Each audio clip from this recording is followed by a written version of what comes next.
नमस्कार, स्वागत आहे तुमचं माझ्या यूट्यूब चॅनलमध्ये, ज्याचं नाव आहे स्वामी भक्ती मराठी. लवकरच दिवाळीला सुरुवात होणार आहे आणि 18 ऑक्टोबर 2025 तर या दिवशी आलेली आहे धनतेरस, जिलाच आपण धनत्रयोदशी असे देखील म्हणत असतो. तर धनत्रयोदशीच्या दिवशी आपण भगवान धन्वंतरी देवतांची पूजा करतो. पण त्याबरोबरच धनतेरस हा दिवस एका विशिष्ट गोष्टीसाठी खूप महत्त्वाचा मानला जातो आणि तो म्हणजेच यमदीपदान. तर यमदीपदान हे वर्षातून एकदाच आपण यमदीपदान करतो, म्हणजेच यमदेवतेला आपण एक दिवा दान केला जातो. तर आपल्याही घरामध्ये कधीही अपमृत्यू येऊ नये यासाठी या दिवशी यमदीपदान हे केले जाते. आपल्या घरामध्ये अपमृत्यू हा कधी येऊ नये यासाठी हा दिवा आपल्याला लावायचा असतो. तर हे आपण कधी करावे, कोणत्या वेळेमध्ये करावे, दिशा कोणती, तर याबद्दलची संपूर्ण माहिती आपण या व्हिडिओमध्ये बघणार आहोत. तर व्हिडिओ स्किप न करता संपूर्ण बघा आणि जे कोणी नवीन असेल या चॅनलवरती तर सबस्क्राईब करा. तर बघा, यमदीपदान हे धनतेरसच्या दिवशी संध्याकाळी करायचे असते. घरातील सर्व जेव्हा घरी येतात तर त्या वेळेला आपल्याला करायचे असते. तुम्हाला मासिक धर्म असेल तर तुम्ही घरातील इतर कोणालाही करायला सांगू शकता. सुतक विटाळ असेल तर तुम्ही करू नका. तर यमाचा दिवा हा वर्षातून एकदाच आपण लावत असतो आणि जो धनतेरसला आपण करत असतो. यमदीपदान का करता, तर त्याची देखील एक कथा आहे. तर एकदा यमदेवाने आपल्या दूतास प्रश्न विचारला की आजपर्यंत अनेक लोकांचे प्राण तुम्ही हरण केले, पण हे करत असताना तुम्हाला असा प्रसंग घडला की तुम्हाला खूप वाईट वाटले, दुःख झाले. विचार करून यमराजाने सांगितले की हो, आठवतो असा एक प्रसंग. तर धर्मराज म्हणाले, सांगा बरं महाराज. तर पृथ्वीवरील हेमराज नावाच्या राजाच्या मुलाचे प्राणहरण करताना आम्हाला अतिशय वाईट वाटले. इतकं दुःख होण्याचे कारण काय? तर तेव्हा दूत म्हणाले, महाराज, या राजकुमाराचा विवाह 4 दिवसापूर्वीच झाला होता. सर्व राज्यामध्ये खूप आनंद होता, पण तो आनंद संपण्याआतच, त्या राजकुमाराचा विवाहाचा राजशृंगार उतरवण्याच्या आतच त्याचं प्राणहरण करण्याची वेळ आमच्यावर आली. नुकत्याच लग्न झालेल्या त्याच्या पत्नीपासून त्याचे प्राणहरण करताना आमचे डोळे पाणावले होते आणि तिचा शोक पाहून वाईट वाटू लागले होते.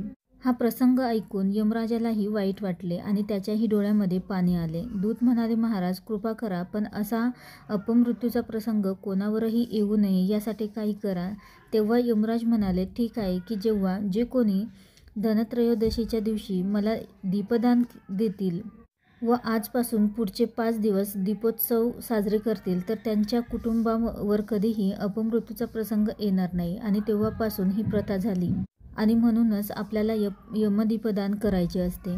तर हा दिवा बनवताना कणिक घट्ट भिजवायचे आहे आणि मीठ न टाकता आपल्याला कणिक भिजवायची आहे आणि त्या कणकेचा आपल्याला एक दिवा बनवायचा आहे. तर काही ठिकाणी चौमुखी दिवा बनवला जातो, तर काही ठिकाणी एकच म्हणजे साधा दिवा बनवला जातो.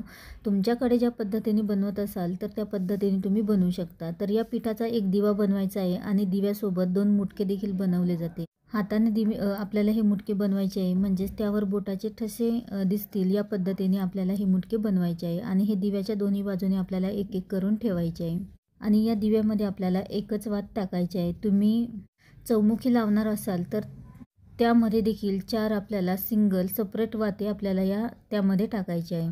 यमाचा दिवा हा आपल्याला आपल्या मुख्य दरवाजाच्या बाहेर लावायचा असतो आणि त्याची वात ही दक्षिण दिशेला करायची असते.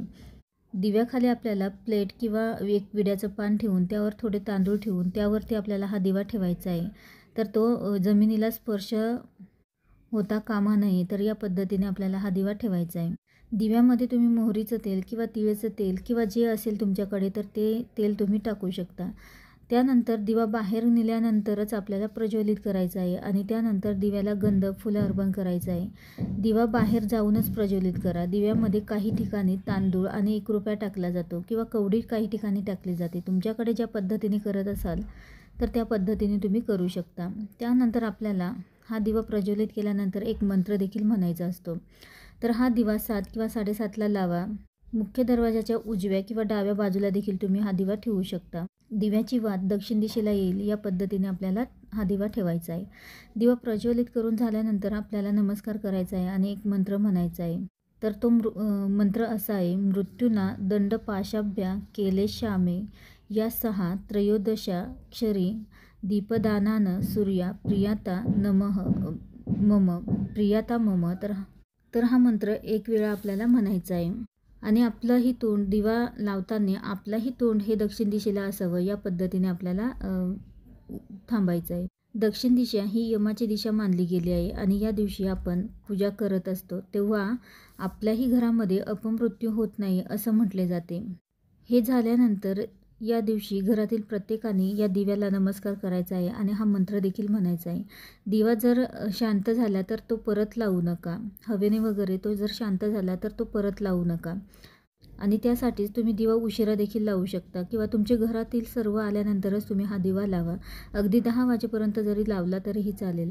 त्यानंतर दिवा हा दुसऱ्या दिवशी सकाळी आपल्याला उचलून घ्यायचा आहे आणि तो डस्टबिनमध्ये टाकायचा आहे. गाईला आपल्याला खाऊ घालायचं नाही. तर या पद्धतीने आपल्याला धनतेरसच्या दिवशी यमदीपदान हे करायचे आहे.